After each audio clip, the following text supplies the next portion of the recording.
안녕하세요. 정치포커스 브리핑입니다.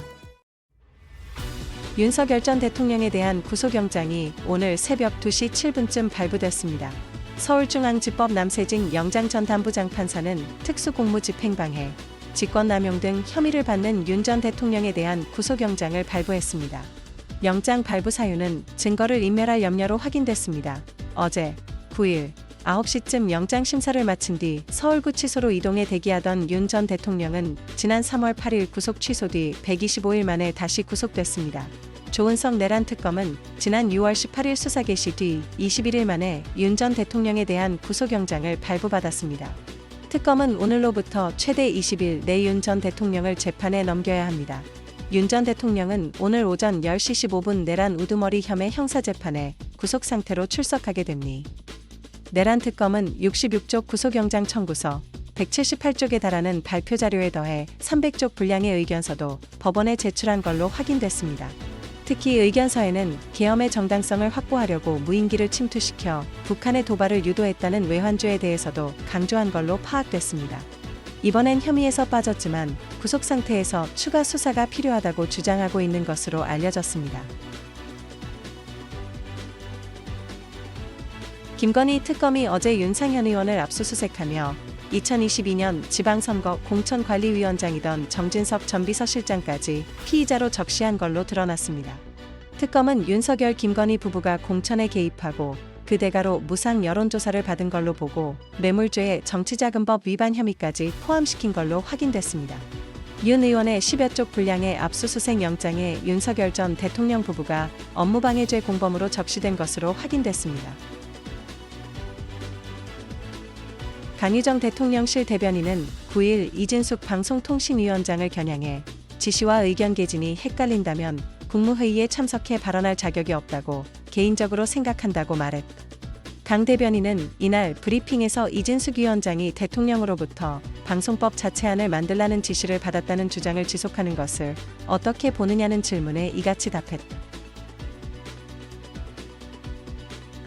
지난해 북한 평양에서 발견된 무인기가 윤석열 전 대통령의 지시로 납품된 장비라는 의혹이 더불어민주당에서 제기됐습니다.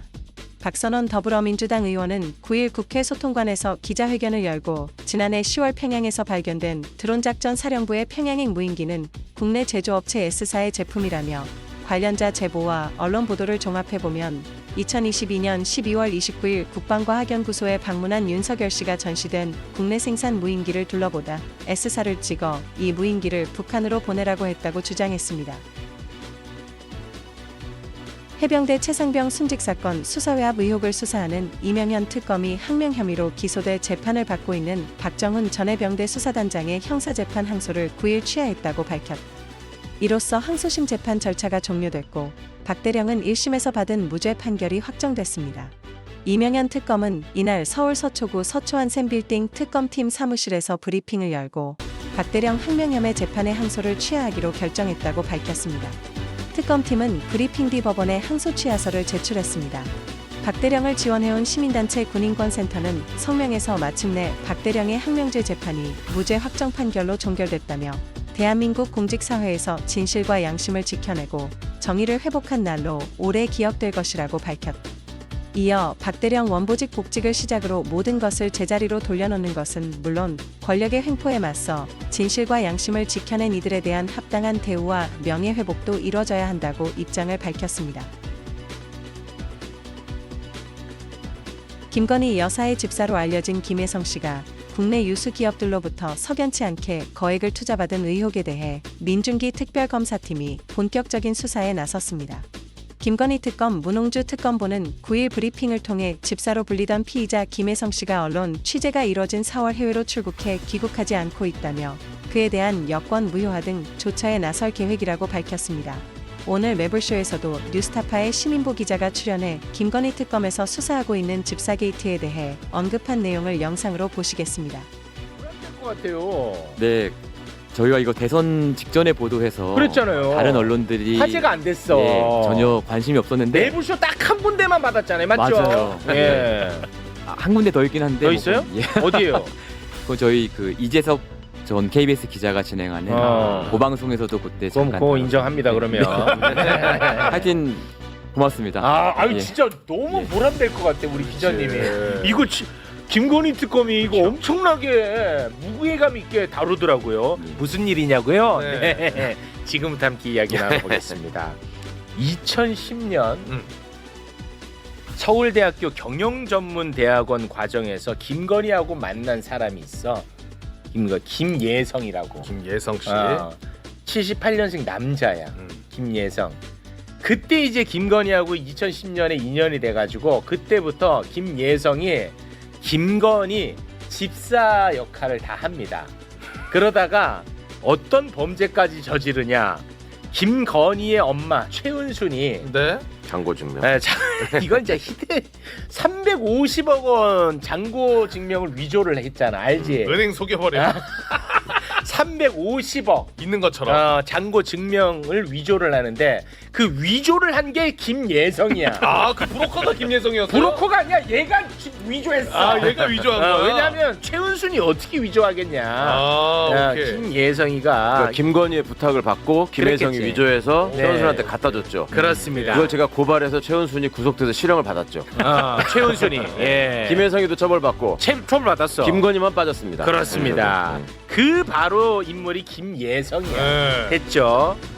그런데 이 김예성이가 도이치모터스의 도움을 받아가지고 도이치모터스에서 차 50대를 또 받아가지고 렌터카 업체를 또 설립합니다. 또 그러니까 김건희 진짜 나쁜 여자. 모든 범죄의 중심. 아니 도이치가 다 껴있어 어떻게? 렌터카 업체 설립을 합니다. 네. 그리고 윤석열이 대통령이 되고 윤석열 정부 시절에 대기업으로 구성된 사모펀드가 이 김예성이가 설립한 이 렌터카 업체에 투자하죠. 투자를 하는데 이 업체가 어떤 업체냐? 부실하기 짝이 없어요. 어느 정도 부실하냐면 누적 손실이 346억이야. 그냥 누더기야. 그 누더기 같은 회사에 대기업으로 구성된 사모펀드가 184억 원을 투자를 해. 184억.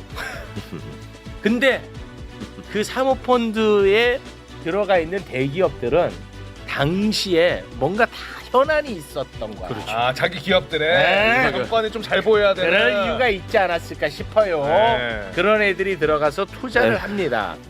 근데 이 김예성이가 그 투자 받은 돈 가운데 46억을 이제 털고 엑시트합니다. 자기가 먹고 빠져버려. 뭐 본인이 먹었는지 뭐 딴 데 줬는지는 잘 모르겠어. 아무튼 46억 해가지고 이제 엑시트를 해요.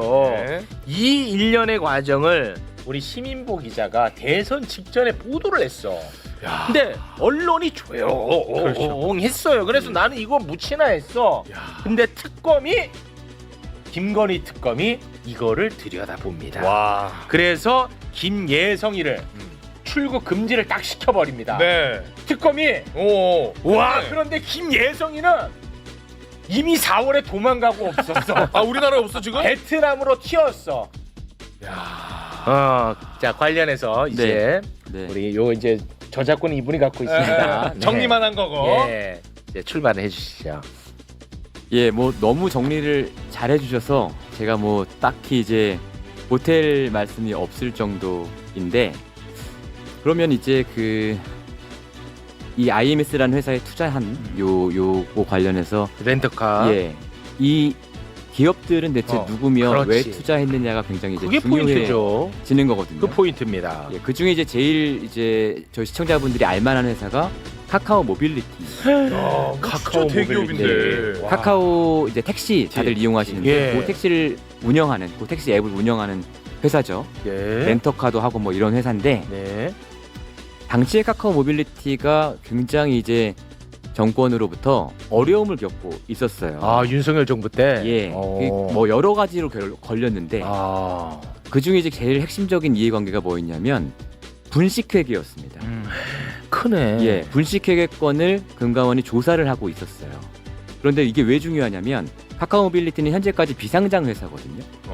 그래서 이것을 투자한 이제 글로벌 자본들이 있지 않습니까? 그렇겠죠. 이 사람들이 이걸 상장을 시키고 자기가 투자한 돈을 벌어서 빠져나가야 되고 그렇겠죠. 카카오 모빌리티의 임원들은 대표 및 임원들은 이 엑시트 그러니까 이 IPO를 성공시키면 수백억의 이제 또 보상을 받도록 되어 있는 구조였어요. 아, 네네. 그런데 만약에 이 상황에서 분식회계 이슈가 불거진다. 아, 다 무산되네. 그럼 이 상장 IPO가 굉장히 어려워지는 거거든요. 네. 그렇기 때문에 이 굉장히 민감한 사안이 걸려있던 시기다 당시가. 아. 이 시기에 이제 카카오 모빌리티가 왜인지는 알 수 없지만 여기에다 30억 원을 투자를 하는 겁니다. 30억. 예. 분식회계가 잘 넘어가야 상장이 되니까. 예. 그리고 이제 그 저희가 카카오 모빌리티에다가 그럼 왜 투자했니 너네 물어보니까 오. 네. 자기들은 그 김씨 이분의 실명을 말하는 건 제가 적절하지 않은 것 같아가지고 죄송합니다. 다 얘기했는데 어떤 김모 씨, 이 집사? 예. 김예성 씨? 근데 이게 왜 그걸 안 하려고 그래요? 아니 아직 혐의가 확정된 것도 아니고 아, 이분이 뭐 보도됐어. 공인의 범주에 들어가는 것도 아니고 아이, 김예성으로 해. 에이, 너무 조심스러워할 필요 없어요. 도망갔어 베트남으로. 언론 윤리상 제가 오늘 김 씨를 하고 내 이래서 이분을 좋아해. 아. 이 참 점잖아 사람이. 자기가 파는 건 막 파거든. 근데 점잖게 파. 아니 최우고 다 얘기했는데 혼자만 그러고 있으면 아, 그게 그래도 자기만 살겠다는 저는 거야. 기자니까 아니야 그래도 예, 돼. 예. 김예성 씨. 죄송합니다. 여기도 예. 신뢰받는 언론인이에요. 같은 언론인이에요. 예, 예, 아 예. 진짜 난 이래서 이분 좋아해. 제가 옛날 언론인이라 약간 아니야, 예. 좋아해. 어쨌든 이 훌륭해. 김 씨에 대해서 자기들은 몰랐다. 이 사람이 돈 받아가는 건 줄 모르고 투자한 거다. IMS. 우리는 이 렌터카 회사고 자기들은 이제 렌터카 사업성만 사업도 보고 한 하니까 거다. 사업적으로 연관이 있어 투자한 것뿐이다. 라고 주장을 했어요. 네. 그런데 저희가 찾아보니까 이 김 씨가 카카오 계열사의 임원을 지냈어요. 김예성 씨가? 예. 아 그랬어요? 예. 김범수한테 부탁해서 넣어줬구만. 와. 김건희가. 그러니까 이게 어떻게 된 거냐면 또 김건희 씨랑 굉장히 친한 그 기업 중에 하나가 신한저축은행이 있었지 않습니까? 아. 신한저축은 신안저축. 신안 예. 예 과거에 예. 신한저축은행에서 증권사를 했는데 요게 이제 바로투자증권이었고 그렇죠. 요거를 카카오가 인수를 했어요. 네. 아. 지금 카카오증권의 전신이죠. 근데 이 사람은 바로투자증권의 임원으로 있다가 카카오로 넘어가면서 카카오 임원까지 역임을 한 거예요. 와, 씨, 이 뭐가 있었네. 그러면 카카오 해명은 뭐가 되냐면 자기네 계열사 임원이 지분을 갖고 있는 회사에 투자를 하면서 그 임원이 그 돈을 받아서 엑시트를 하는 걸 우리는 몰랐다라고 몰랐다. 주장을 아, 하게 되는 거죠. 그거는 더 와. 이상해지는데. 아니 제가 진짜 안 풀렸던 게 거기에 있었어. 뭐냐면 네. 카카오 모빌리티가 예를 들어서 풀고 싶은 현안이 있다고 쳐. 아무리 그 현안이 있고 풀고 싶더라도 여기에 뭔가 돈을 집어넣으려면 뭘 알아야 여기에 집어넣을 거 아니에요. 그렇죠. 근데 그 고리가 없어서 조금 애매하던데, 야, 그 그렇습니다. 고리가 있네. 김건희는 그러니까, 참 예. 증권회사 사람들 좋아해. 아. 김혜성이도.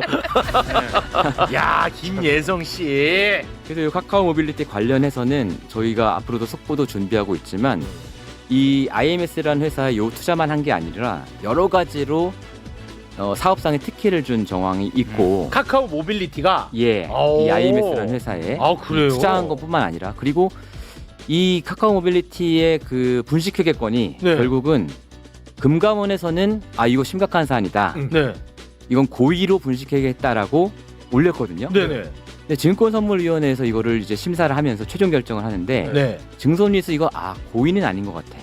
어. 중과실로 낮춰준 부분이 있어요. 아. 분식의 핵심이 뭐예요? 그러니까 매출 조작한 거예요? 그렇습니다. 이득 있는 것처럼 해서 상장하려고. 왜냐하면 네, 네. 매출이 많아야 그렇죠. 상장을 할 때 높은 가치를 이제 그렇죠, 평가받을 수 있거든요. 그렇게 당연하죠. 그렇기 때문에 택시회사에서 받은 돈을 사실은 뭐 일단 택시회사에서 2억 원을 받았으면 그 중에 이제 1억 6천만 원 정도는 돌려주도록 되어 있는 거예요. 원래는. 구조상. 음. 그러면 매출이 4천이냐 2억이냐 이 문제가 이제 걸리잖아요. 네. 근데 2억으로 해버렸고. 2억으로 해버린 거예요. 네. 그걸 이제 금감원에서 보고 이건 문제가 있다 분식회계다라고 지적을 했는데 네. 어쨌든 이 분식회계를 둘러싸고 그 뒤에 쭉 이어지는 이슈들이 있습니다. 이게 왜 그러면 증선위에서는 고의로 금감원에서 올린 거를 네. 중과실로 바꿨는가? 이건 누가 그렇게 한 것인가? 오. 이런 문제들까지 쭉 이어지는 스토리들이 있습니다. 아, 취재하고 그걸 지금 있습니다. 취재하고 계세요? 예. 와. 그래 또 금감원장 이복현이었을까? 예. 참그 애매하네. 왜 그랬을까? 그러니까 지난 정권 와. 때 카카오 모빌리티 관련해서 여러 가지 일들이 있었던 거는 분명한 사실인 거 와. 같고요. 진짜 열받네. 이제 또 한 가지 이제 저희가 이 김 씨가 베트남으로 이제 출국한 정황에 대해서 아 김예성 씨. 예. 네. 아니, 저는 그냥 동시통역가예요. 네. 치열한 신경전. 네. 아, 좀 가려줍시다. 김모 씨 아들 김모예성 씨. 아니 저는 동시통역가. 예. 저는 적절하지 않다고 생각해요. 예, 맞습니다. 아, 나는 그래서 좋아해요. 예. 어쨌든 이분이 이제 베트남으로 출국한 것에 대해서 저희도 제보를 받았어요. 그러니까 저희가 아, 네. 이제 아 받았었어요. 취재를 시작하고 나서 얼마 안 돼. 저희가 이제 보도는 5월에 했지만 4월부터 네. 여기저기 이제 찌르고 다녔을 거 아닙니까? 뭐 제주도까지 예. 내려가셨었잖아요. 예, 제주도 네. 갔다 오고 그때 이제 이 사람의 뭐 지인의 지인 정도라고 해야 될까요? 하여튼 베트남으로 갔다, 이미 갔다 이런 제보를 했고 그리고 지난 주에 또 가족들도 모두 떠났다. 아 제주도에 있던 가족들이 예. 오. 모두 이제 베트남으로 떠났다라는 이제 이야기가 있습니다. 그럼 여행이 아니네. 4월이라는 게 뭐냐면 윤석열이 파면되던 달이 4월 아니냐. 그렇죠. 맞네. 김예성 씨 참 아주 정말 열심히 사신다. 김예성 씨. 자, 김모 씨 얘기 계속해 주세요. 자 김모 씨. 아 네. 궁금하네. 김모 씨. 예. 근데 이분이 이제 아까 다 말씀해 주셨지만 그 윤석열 김건희 부부와 얼마나 이제 친하냐. 이제 아까 그 저 대학원 다닐 때 얘기는 해주셨죠. 네. 김건희 씨의 숙제도 다 해주고 뭐 이제 친 누나, 친 동생처럼 지냈다는 건 얘기했는데 네. 심지어 이것도 제보입니다. 확인되지는 않은 사실이에요. 네. 지인의 제보인데 네. 이제 자녀가 3명이거든요. 이 김모 씨가. 아. 근데 첫째가 있고 둘째, 셋째 쌍둥이에요. 네. 쌍둥이가 태어났을 때 그 이름을 윤석열 대통령이 지어줬다. 라고 와 진짜 라고 가까운가 보다. 본인이 그렇게 자랑을. 많이 하고 다녔대요. 아니 뭐 가깝겠지. 예, 실제로 지어줬는지는 확인이 되지 않았습니다만. 뭐라고 아, 지었는지도 가깝겠지. 모르고. 뭐라고 지었는지 제가 아는데 그건 이제 또 어린아이들의 이름을 지었어요. 아, 그렇죠. 뭐 그거는 뭐 그러니까 얘기하고 뭐 싶지 않습니다. 윤석열이 취향대로 지은 건 아니죠. 뭐 소주 맥주 이렇게 지었다가. 아니 그래도 자기들이 좋아하는 사람일 텐데. 네. 아니요. 얼마나 가까우면은 장고를 350억 위조해 주냐. 웬만큼 안 가까우면 이건 못 해줍니다. 그럼요. 근데 예. 법정에서 얘기할 때 이제 장고 증명을 어떻게 했냐, 네가 구체적으로 얘기해봐라. 판사가 이제 물어봐요. 네. 그랬더니 이분 되게 명문대학교 나온 분이 엘리트거든요. 아 엘리트예요. 예, 예. 아, 그래요? 이른바 스카이 대학이라고 그래요? 불리는 그런 데 나온 분이고 또 금융회사에 계속 있었던 분이니까 네. 잘 아는 분인데 이분이 자기가 한글 프로그램으로 위조를 했다 이렇게 대답을 하더라고요. 장고 증명 위조하는 그 파일 예. 자체를 한글 프로그램을 열어서 왜냐하면 본인이 이제 신한저축은행 일을 많이 했고 신한저축은행의 대출 같은 것도 이제 많이 중개해 주던 일을 했기 때문에 양식은 빠삭하게 알고 있는 거예요. 근데 거기에 양식을 만들어서 도장 같은 걸 이제 갖다 붙여야 되잖아요. 그렇죠, 그렇죠. 예. 근데 이걸 이제 한글 파일에서 이렇게 오려가지고 오래 붙이기, 예. 그림 넣기. 붙여서 예. 이렇게 만들었다. 아. 이렇게 혹시 얘기를. 수준 있네. 김영현이 LG 노트북으로 했다고 그러는데 프로그램 이름을 얘기하네. 야, 그래 우리가 잊지 말아야 될 것은 이제 카카오 모빌리티 부분입니다. 네. 예, 이 회사는 도대체 그렇습니다. 어떤 로비를 해가지고 어떤 특혜를 입었는지 이거 굉장히 중요합니다. 예. 그리고 금감원이 네. 이걸 왜 낮춰줬는지. 증선위가 증권선물위원회가 올렸고 아 증선위에? 예. 아 다른데요? 예. 증선위. 증선위. 금감원은 고의라고 증선위에 위원장이 있어요? 있습니다. 증선위에는 있고. 검사가 파견 나가 있죠 또. 예, 아, 그래요? 그리고 그래요? 왜 갔을까 또 걔는. 증선위에 위원장이 있다. 이런 사람들을 우리가 파야 돼요. 맞습니다. 이건 이제 예. 특검이 반드시 해결을 해야 됩니다. 그런 얘기가 있고요. 또 한 가지는 저희가 한국증권금융이라는 회사도 좀 주목을 해야 되는데요. 네. 이 회사는 사실상 공기업이나 그렇죠. 마찬가지예요. 공기업인데. 이 회사도 투자한 사모펀드에 들어간 회사죠. 맞습니다. 네. 50억 원을 넣었어요. 50. 더 많이 넣네. 제일 많이 넣었어요. 그런데 이 회사 어떤 회사냐면 와. 저희가 이제 증권사의 앱을 깔아서 증권사의 계좌를 만들어서 주식을 사잖아요. 그럼 네. 저희가 증권사에 돈을 넣어놓을 거 아닙니까? 나 내일 주식 사야지 하고 오늘 1,000만 원 넣어놨어요. 예. 그 1,000만 원을 증권사가 마음대로 운용할 수가 없어요. 예. 그렇죠. 왜냐하면 증권사에서 이득을 취하는 거니까. 그렇죠. 그 예탁금을 한국증권금융이라는 데서 관리를 해요. 아. 어마어마한 액수겠죠. 와, 이 돈을 예탁금을 굴려서 맡겨놓는. 예. 어. 이른바 이제 신이 숨겨놓은 직장이라고 불리는 준공기업인데 아, 그래요. 그렇기 때문에 이 회사에서 어떤 회사에다 투자를 했다라는 소문이 나면 이건 굉장한 보증이 되는 거예요. 확실하다. 예. 절대 손해 안 난다. 예. 아니 얼마나 회사가 좋으면 한국증권금융이 투자를 했을까? 라고 이제 다른 회사들은 그러면 약간 투자 심사도 좀 허술하게 할 수 있고 뭐 이런 회사거든요. 네네네. 근데 중요한 건 한국증권금융이라는 회사는 그 대표를 주로 이제 기재부 관료들을 꽂습니다. 그렇죠. 정부에서. 그래요. 그럼 이제 한국증권금융의 의사결정 과정도 굉장히 이제 궁금해지는 거죠. 근데 누구의 얘기를 듣고 이 부실한 벤처 기업에 50억을 꽂아줬을까? 이 회사는 더더욱 이제 준공기업이기 때문에 이 부분은 정말 확실하게 규명돼야 할 필요가 있는 거죠. 아까 이제 신이 숨겨둔 직장이라고 예. 하는 게 저 이제 기재부 금융이 이것들이 가는 회사에 저런 게 많아요. 국감도 안 받아. 와, 국감도 안 받아요? 준공기업이라 그러죠. 저 사실 이름도 처음 들었어요. 게 아니기 때문에 네. 국감도 안 받고 연봉은 엄청 세고 예, 그런 데예요. 맞아요. 야, 그러니까 이름도 처음 들었어. 공기업에 관한 법률에 규정이 안 돼 있어요. 네, 빠져 안돼 있어요. 있어요. 그래서 네. 모든 그 규제를 피해가는 회사입니다. 기재부 출신들이 주로 간다고요? 아니면? 기재부 출신들이 주로 그러니까 이제 사장으로 가는 거죠. 제가 옛날에 인사검증 할 적에 기재부 관료들 뭐 문제에서 날리면은 거기다가 슬쩍 밀어놔가지고 또 시키려고 그래가지고 그거 적발해가지고 내가 또 쫓아내고 막 그랬었거든.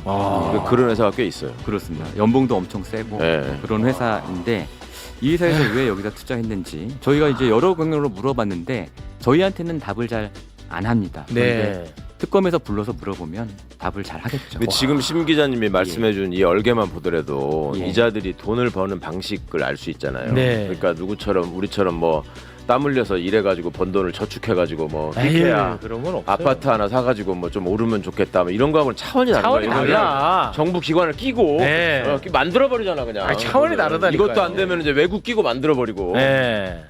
이것도 정말로 난. 해도 너무합니다. 이거 듣다 보니까 도이치는 좀 약소하네. 도이치모터스 너무 싼 주가 거라니까. 조작 의혹이야말로 진짜 한낮의 해프닝이에요.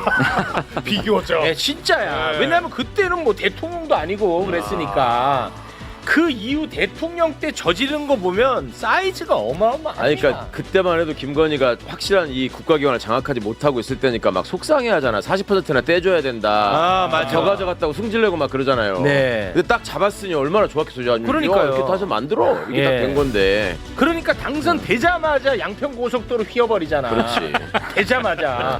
그러려고 대통령 된 인간들이야. 돈 벌라고. 내 진짜 그러니까 본인들이 돈 버는 건 좋아. 국가 권력을 활용해서 내 눈에 띄지 마라 진짜.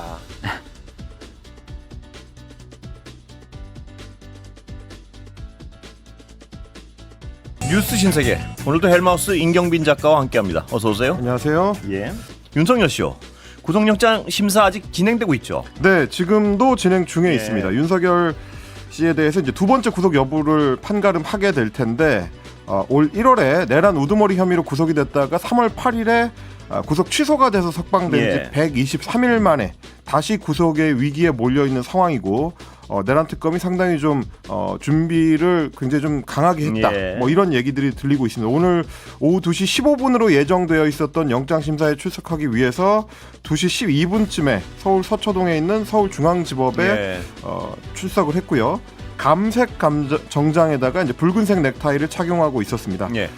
그래서 이제 기자들이 곧바로 따라붙어서 석방 4개월 만에 다시 구속기로에 놓였는데 심장이 어떠냐, 직접 발언할 예정이냐, 예. 특검이 무리하게 영장 청구를 했다고 생각하냐, 뭐 이런 질문들이 쏟아졌습니다만 하나도 답변하지 않고 그대로 법정 안으로 들어갔습니다. 예. 그리고 오늘 이제 전해진 얘기를 보니까 이제 특검팀에서는 검사들 총 10명이 이번에 이제 출석을 했는데 박억수 특검보를 비롯해서 이제 김정국, 조재철 부장검사가 들어왔고요. 그리고 이제 7명의 검사들이 추가로 신문에 참석을 하고 예. 있고 아마 이제 신문이 이루어지는 동안에 각각 자신이 잘 알고 있는 부분에 대해서 전문성이 있는 부분에 대해서 조금씩 좀 발언하는 방식으로 예. 나눠서 신문이 진행될 거라고 합니다. 일단 이번 뭐 영장실질심사 같은 경우는 비공개로 진행되기 때문에 윤석열 씨가 실제로 발언을 했는지 예. 뭐 어떤 내용이었는지 이런 것들은 지금 당장 좀 알기는 어렵고 예. 뭐 나중에 또 보도되는 것들을 좀 살펴봐야 될 것 같습니다. 윤석열 씨는 일단 신문이 오늘 끝나고 나면 예. 서울구치소에서 결과를 기다릴 예정이고요. 구속 여부는 오늘 밤 늦게나 예. 내일 새벽쯤에 결정이 될 걸로 전망이 됩니다. 영장 심사가 굉장히 길어지는 거 아닌가요? 이 정도면? 예. 사실 뭐 1차 구속이 될 때도 굉장히 좀 밤 늦게까지 네. 밤 10시 정도까지 일일이 뭐 제 기억에는 그때 이제 영장 심사 자체가 진행이 됐던 걸로 예. 기억을 하고 발부되는데도 상당히 좀 시간이 걸렸었거든요. 예. 체포영장을 발부할 때도 그때는 또 이제 심지어 현직 대통령이었기 때문에 예. 거의 뭐 한나절 반이 걸리는 뭐 그런 좀 시간이 걸리긴 했었습니다. 예. 뭐 아시다시피 이제 사건 자체가 굉장히 좀 복잡하고요. 예. 여러 사건들을 동시에 그 관련해 가지고 심리를 해야 되기 때문에 그래서 시간이 좀 오래 걸리는 걸로 보입니다. 이론상 말입니다. 이론상 지금 오늘 구속영장이 발부되면 평생을 집에 다시 못 갈 수도 있다. 뭐 이런 상황이죠 지금. 그렇습니다. 뭐 예. 지난번처럼 예. 기소하는 기간을 뭐 잘못 계산하거나 혹은 예. 판단을 이제 법원에서 잘못 판단하지 않는다면 구속 취소가 되지는 않을 거고 예. 아마 이제 연장을 할 경우에는 최대 6개월까지도 구속된 상태에서 재판을 받을 수가 예. 있기 때문에 기존에 진행되고 있었던 내란 우두머리 혐의 재판이 그 기간 안에는 끝날 걸로 전망이 됩니다. 예. 올해 이제 지기현 부장판사가 재판장으로 있는 내란 우두머리 재판에서 올해 안에 마무리하겠다라는 의지를 예. 이제 보였었기 때문에 오늘 구속되게 되면은 뭐 적어도 그 전까지는 1심 판결이 나올 테니까요. 예. 그리고 뭐 1심 판결이 만약에 유죄로 판단이 된다면 형량은 사형 내지는 이제 무기징역밖에는 없습니다. 무기징역이니까요. 그 형이 그대로 확정이 될 경우에는 윤석열 씨는 앞으로 네. 오늘 구속된 이후로는 이제 구치소 밖으로 교도소 밖으로 나올 수가 없는 뭐 그런 상황이 될 가능성이 높습니다. 예. 자, 내란 특검의 수사 상황 좀 알려주시죠. 예. 내란 특검이 오늘 홍장원 전 국정원 1차장을 참고인 신분으로 소환을 했다. 네. 오늘 오전에 좀 알려진 소식입니다. 그럼 이제 왜 출석을 하게 됐냐를 봤더니 특검팀이 지금 조태용 전 국정원장을 대상으로 홍 전 차장을 사직시키는 과정에서 예. 이걸 본인은 이제 의지가 없었는데 사직할 생각이 없었는데 강요를 했다. 예. 이른바 이제 공무 담임권을 침해해서 사직을 강요했다라는 의혹을 수사를 하고 있는데 예. 이 의혹과 관련해서 이제 당사자인 홍장원 전 차장을 부른 겁니다. 예. 그래서 조태용 전 국정원장한테서 부당한 압박을 받았는지 그래서 이제 어쩔 수 없이 사직을 하게 된 건지 이런 것들을 오늘 조사를 진행합니다. 예. 아시다시피 이제 조 전 원장 같은 경우는 지난해 12월에 불법 계엄 이후에 홍 전 차장한테 사직을 종용했는데 경찰 조사에서는 이렇게 답변을 했습니다. 홍 전 차장이 12월 4일 내란 직후 그 다음날 오후에 이재명 대표에게 전화 한번 하시죠라고 말을 했다. 예. 이건 이제 엄중한 시기에 야당 대표와 통화를 하라는 거는 정치 관여로 볼 수밖에 없다고 생각을 해서 예. 윤 대통령한테 홍 전 차장에 대한 교체 건의를 했다. 이렇게 진술했습니다. 그러니까 본인은 이제 오히려 홍장원 전 차장이 정치 중립 의무를 위반했기 때문에 이건 이제 일종의 징계 차원의 면직이었다라는 주장을 했었던 거고요. 예. 특검에서 봤을 때는 이건 이제 사직 강요고 국정원법상 직권 남용에 해당할 수 있다.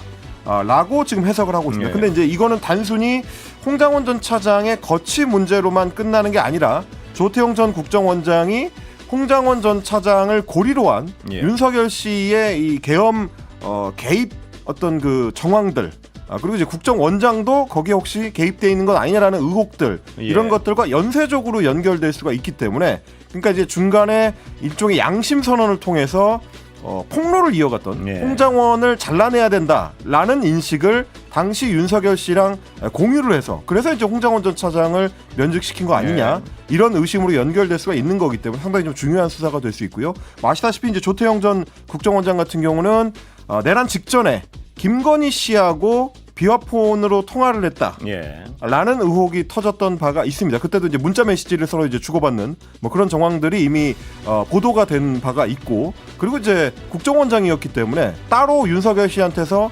어떤 지시를 받은 거 아니냐. 그 부분은 사실 이제 홍장원 전 차장도 의심을 했었던 대목입니다. 예. 그래서 이 부분도 아마 특검에서 상당히 좀 주의 깊게 들여다볼 의혹 부분들인 것 같습니다. 예. 그러니까 조 전 원장이요. 얼마나 이 계엄에 개입했는지 이것도 중요한 수사의 대상이었군요. 예. 그렇습니다. 애초에 직권 면직을 왜 시켰느냐 여기서부터 이제 출발하는 의혹인 겁니다. 예. 자, 김건희 특검은 어떻게 전개되고 있습니까? 일단 김건희 특검 어제 오늘 예. 가장 주목을 받는 거는 그동안에는 많이 얘기가 안 됐었던 사건입니다.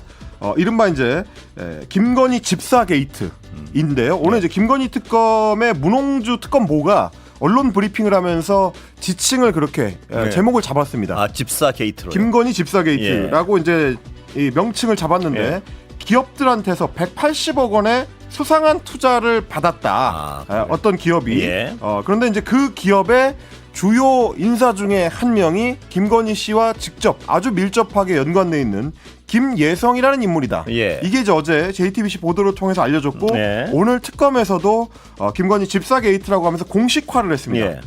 그런데 이 사건 개요를 좀 말씀을 드리자면 2023년에 김예성 씨가 굉장히 좀 이게 중요하게 개입을 해서 설립한 렌터카 업체 중에서 이제 IMS라는 회사가 있습니다. 예. 근데 이제 이 회사에 2023년에 카카오 모빌리티 그리고 HS 효성그룹의 계열사 그 외에도 이제 금융증권사 예. 뭐 이런 회사들이 180억 원을 모아서 투자를 했고요. 예. 그 당시 이제 그 IMS라는 회사가 좋은 양질의 앞으로 이제 전망이 괜찮은 벤처 회사였으면 모르겠는데 그 당시 재무제표상으로도 이미 누적 손실액이 346억 원에 달하는 네. 사실상 자본 잠식 상태에 있었던 부실 기업이었다라는 게 문제입니다. 예. 재무제표상으로도 부실 기업인 게 명확한 게다가 다른 업종도 아니고 렌터카 업종이라고 하면 굉장히 경쟁이 치열한 네. 업종이고요. 특별히 어떤 기술적 우위를 점하기가 어려운 업종이기 때문에 예. 굳이 이 회사에 그것도 자본 잠식 상태에 있는 회사에 왜 이렇게 유력한 회사들이 많은 돈을 투자를 했느냐 이게 이제 어떤 의혹의 핵심입니다. 네. 근데 이제 왜냐하면 이 김예성이라는 인물은 이전에도 한번 뭐 뉴스타파 보도를 통해서 화제가 된 적이 있는데 네. 도이치모터스 주가 조작 의혹 사건과 관련이 있다라고 해서 그렇습니다. 왜냐하면 김예성 씨가 이 IMS라는 회사 이전에 이제 이름은 이제 비마이카라는 회사였는데 비마이카를 이제 개설을 하고 영업 활동을 시작하던 시점에 도이치모터스로부터 BMW 차량 50여 대를 지원을 네. 받았습니다. 그런데 이제 막 시작하는 업체의 사실상 무상에 가깝게 네. BMW 50여 대면 그냥 단순 계산하더라도 수십억 원에 해당하는 그렇습니다. 돈이거든요. 그걸 지원받아서 렌터카 사업에 활용을 했었다라는 의혹 보도가 됐었고 그 의혹 보도 이후에 회사가 이름을 바꾼 겁니다. 예. 그랬는데 2023년에 그러니까 윤석열 정권이 들어서고 난 이후에 이 회사에 이제 직접적인 그 지원이 들어갔기 때문에 혹시 김건희 여사와 관련이 있는 인물이라서 네. 이 회사들이 오너 리스크라든지 어떤 회사의 어려움을 털어내기 위해 간접 지원을 했던 거 아니냐, 직접 지원을 했던 거 아니냐 예. 이런 의혹이 이제 나온 겁니다. 혹은 김건희 여사가 권력을 이용해서요. 기업들을 압박해서 돈을 뜯어냈다 이런 의혹도 가능하겠군요. 이 회사에 투자를 하라고 강요했다. 했던 어떤 예. 정황이 있다고 하면 예. 우리가 굉장히 좀 익숙한 그렇습니다. 사건이 됩니다. 예. 미르 재단, K 스포츠 재단 예. 굉장히 유사한 형태가 되는 거거든요. 그때도 예. 이제 박근혜 씨 그리고 이제 최서원 씨가 권력을 이용해서 대기업들을 사실상 협박해서 그렇습니다. 돈을 출자하도록 만들었던 뇌물 혐의였거든요. 예. 근데 어떻게 보면 이제 그 비슷한 상황이 될 수도 있는 겁니다. 왜냐하면 김예성이라는 인물이 애초에 김건희 씨와 그리고 이제 그 어머니 최은순 씨와 직접 연관이 된 인물이기 때문인데 최은순 씨가 장고 증명 위조 사건을 벌였을 때 그 장고 증명서의 위조 문서를 만들었던 사람이 김예성 씨입니다. 딱 들어도 참 냄새가 나는군요. 그렇습니다. 그래서 이제 김예성 씨 같은 경우는 이 사문서 위조 혐의로 본인도 징역형 집행유예 혐의를 선고를 받았던 이제 피의자 범죄자 출신이고요. 그 외에도 김건희 씨 모녀의 어떤 사적 업무들을 여러 방식으로 이제 도와줬다. 그래서 이제 김건희 집사다라고 불리는데 이 혐의를 특검이 이제 포착을 했는데 공교롭게도 지난 4월에 김예성 씨가 베트남으로 출국했다는 사실이 확인이 됐습니다. 그래서 입국하지 않고 있습니다. 지금 이제 돌아오지 않고 있는 상황인데 그리고 이제 사무실의 주소지도 이미 이전을 했고 그러니까 특검 입장에서 봤을 때는 수사망이 좁혀오는 걸 인식하고 그때가 이제 4월이라고 생각해 보시면 윤석열 씨가 파면된 그 전후한 시기입니다. 그러니까 본인한테 수사가 칼날이 다가올 거를 예측하고 미리 한국 상황을 정리한 뒤에 베트남으로 사실상 도주한 것 아니냐 이렇게 지금 이제 특검에서 의심하고 있는 겁니다. 이 김건희 씨가 스쳐 지나가는 혐의들은요, 의혹들은 정말 좀 노골적이고 대담한 것 같아요 보면.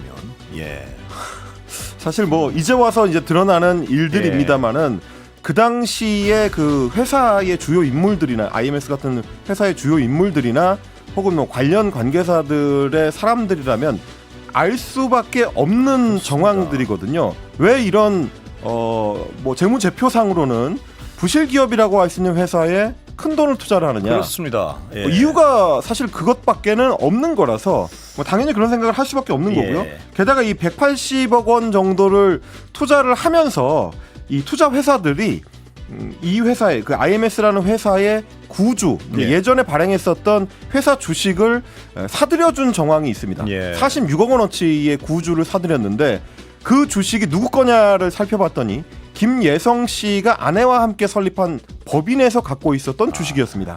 그래서 그 덕분에 이제 김예성 씨는 이 부실 기업에서 엑시트를 해서 예. 사실상 은퇴했다라는 평가까지 받고 있었던 상황이기 때문에 여러모로 김건희 집사를 위해서 오너 리스크 같은 거를 안고 있었던 대기업들이 일종의 뇌물로 돈을 꽂아준 것 아니냐 예. 이런 의심을 할 수밖에 없는 여러 정황들이 겹쳐 있는 겁니다. 수사는 당연히요. 그 집사한테 돈이 갔느냐 최종적으로 아니면 집사한테 들렸다가 어디로 갈라 썼던 돈이냐 이것도 따져봐야겠네요. 수사는. 말씀하시는 예. 게 이제 최종 종착지가 그렇습니다. 김예성이라는 사람 본인이었느냐 예. 혹은 그 외에 추가적으로 일종의 배달 업무였느냐 뭐 이런 그렇습니다. 거를 이제 말씀하시는 향후 것 같아요. 갈 예정이었느냐 뭐 이런 그렇습니다. 것도 수사의 대상이 실제로 분명히- 갔느냐 뭐 이런 그렇습니다. 것들도 이제 수사 대상이 될 수밖에는 없을 것 같습니다. 예. 자 윤상현 의원에 대한 수사도 본격화되고 있는 것 같습니다. 네, 윤상현 의원에 대한 압수수색이 어제 이루어졌다라는 예. 말씀을 드렸었는데 어제 그 발행이 됐던 발부가 됐던 압수수색 영장을 살펴봤더니 한 10쪽 정도의 이제 분량이고요. 예. 2022년 6월에 보궐선거 공천에 개입한 의혹을 받고 있는 윤석열 씨 그리고 예. 김건희 씨가 업무 방해죄와 뇌물죄 그리고 정치자금법 위반 혐의로 그 압수수색 영장에 이름이 올라가 있었고요. 예. 윤상현 의원은 이들의 공범으로 적시가 돼 있었다라는 게 확인이 됐습니다. 윤석열 씨 부부는 20대 대선에서 명태균 씨로부터 3억 7,520만 원 상당의 여론조사를 무상으로 제공을 받았고 그 무상 제공의 대가를 2022년 국회의원 보궐선거를 통해서 김영선 전 의원을 공천받을 수 있게 해줌으로써 패소를 했다. 예. 이게 지금 이제 압수수색 영장에 적시가 되어 있는 혐의 내용이고 김건희 특검법은 이제 그동안의 이 혐의들 그대로 인정을 해서 윤상현 의원한테도 똑같이 공범으로 적용을 한 그런 상황이고 정진석 전 대통령실 비서실장도 피의자로 적시가 되어 있습니다. 예. 정 전 실장 같은 경우는 2022년 같은 선거 때인데 그때 이제 윤상현 의원 같은 경우는 국회의원 보궐선거의 공천관리위원장이었고요. 예. 정진석 전 비서실장은 2022년 지방선거의 공천관리위원장이었습니다. 그런데 그 당시에 김건희 씨의 부탁을 받아서 이미 컷오프가 됐었던 예. 김진태 현 강원도지사, 김진태 전 국회의원을 부활을 시켜서 예. 경선을 할 수 있는 기회를 제공했다. 그러니까 역시 마찬가지로 공천에 개입을 해서 공천관리위원회의 업무를 방해했다라는 혐의가 되겠습니다. 정진석 전 비서실장도 피의자로 적시돼 있다고요, 그러니까. 그렇습니다. 예. 피의자로 적시돼 있다는 게 이제 중요한 포인트고요. 예. 김영선 전 의원은 사실상 뭐 정치적인 어떤 의미라든지 정치적인 무게감이 윤상현 의원이나 정진석 전 비서실장하고는 비교할 수 없이 이제 가벼운 그렇습니다. 사람이기 예. 때문에 이번에 이제 새로 추가되고 있는 의원들의 정치적 무게로 따져보자면 특검이 결국 겨냥하고 있는 게 이걸 이제 수사의 절차를 진행해 나가다 보면 예. 자연스럽게 국민의힘이라는 정당으로 번져나갈 수밖에 없다. 예. 이거를 지금 보여주고 있는 겁니다. 집권당으로서의 역할을 제대로 했느냐 혹은 오히려 집권당으로서의 지위를 이용해서 여러 어떤 비리 의혹 사건들에 참여했던 것 아니냐 이제 예. 이런 갈림길에 서 있는 거거든요. 저희가 얼마 전에 이제 말씀드렸던 것처럼 김선교 의원 같은 예. 경우도 양평 지역이 이제 지역구인데 양평 고속도로 노선 변경과 관련해서 역시 마찬가지로 특검의 수사 대상이 됐고 출국 금지 조치가 내려진 바가 예. 있습니다. 이런 식으로 이제 현역 의원이나 중량감 있는 정치인들의 이름이 계속 추가될 때마다 국민의힘 입장에서는 정치적 부담이 계속 커질 수밖에 없다. 뭐 그런 상황입니다. 윤석열, 김건희 씨에 대한 특검 수사가요. 정말 지금 전개되는 양상을 보면 고구마 덩쿨 나오듯이 줄줄이 어떤 관련 인사들이 계속 나올 것 같은 그런 불길한 예감이 듭니다. 보면 저희가 사실 이제 3특검 출범할 때도 말씀을 드렸습니다만 내란 특검이 덩치도 가장 크고 사안의 어떤 중대성도 가장 중요하지만 실제로 수사를 진행할 때 국민들한테 그동안은 잘 알려지지 않았던 새로운 사건들이 많이 튀어나올 수 있는 구조는 이제 김건희 특검이 그렇습니다. 갖고 예. 있다라고 말씀을 드렸었지 않습니까? 예. 지금도 보시면 이제 기존에 충분히 수사가 안 됐었던 뭐 양평고속도로 관련된 사건들에 대해서 수사가 좀 깊어지는 양상도 있습니다만 예.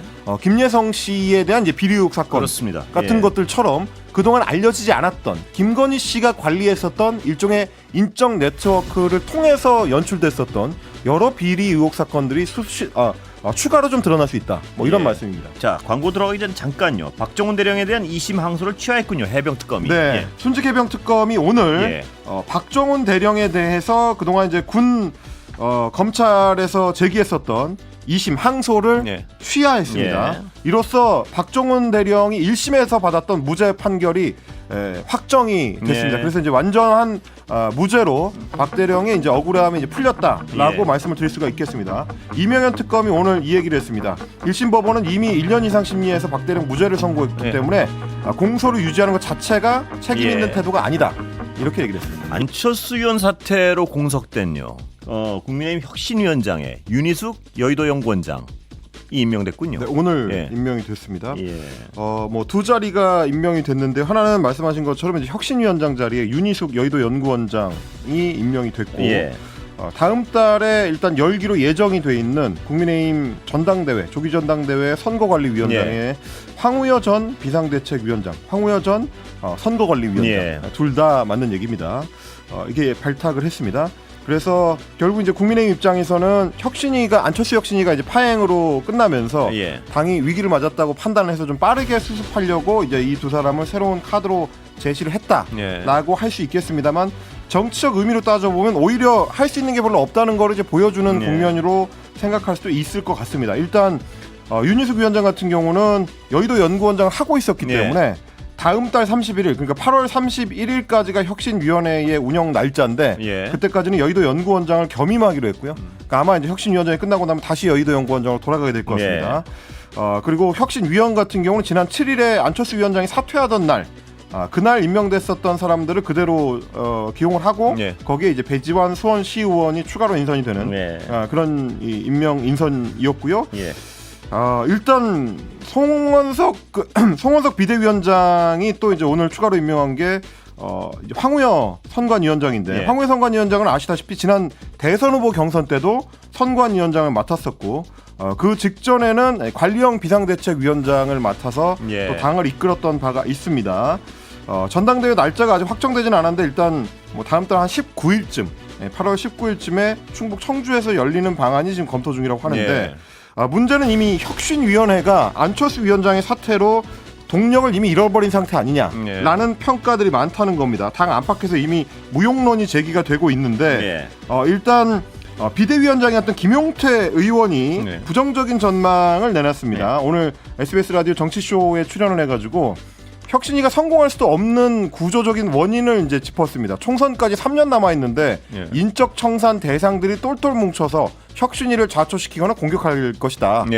그리고 어차피 한 달 뒤면 전당대회인데 혁신위원장을 임명을 하면 국민들이 코미디라고 보지 않겠냐 이렇게 얘기했고요. 직전 혁신위원장을 했었던 5일 정도 했었던 안철수 의원도 CBS 라디오에 출연해가지고 저한테 전권을 안 줬던 걸 보면 그 다음 사람도 전권을 받기가 힘들지 않을까 생각한다. 그러니까 혁신위가 뭔가 할 수 있는 게 별로 없을 것이다.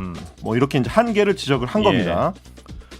이진수 다른 얘기 좀 가볼까요? 근데 이제 말씀하셨던 것처럼 사실은 이제 뭐 윤희숙 위원장이나 황우여 위원장이나 두 사람 다 애초에 자리를 맡을 때마다 친윤계 이제 당권파들이 주로 승인을 해서 사실상 그들의 이제 옹의를 받아서 자리를 맡았던 사람들입니다. 윤희숙 위원장도 여의도 연구원장을 맡을 때 사실상 이제 친윤계의 결재를 받고 그 자리에 간 셈이고 황우여 위원장 같은 경우도 이전에 그 당 대선 후보 선대위원장을 맡을 때도 그랬고요. 그 전에 이제 비대위원장을 맡을 때도 역시 마찬가지로 친윤계의 엄호를 받으면서 이제 직을 수행했었기 때문에 특별히 친윤 당권파와 맞서는 행보를 가져갈 가능성은 거의 없고 그리고 실제적으로도 이제 당 비대위원회가 여전히 친윤 중심으로 꾸려져 있는 상황에서 뭐 비대위나 선대위가 별도의 목소리를 내기는 좀 어렵다.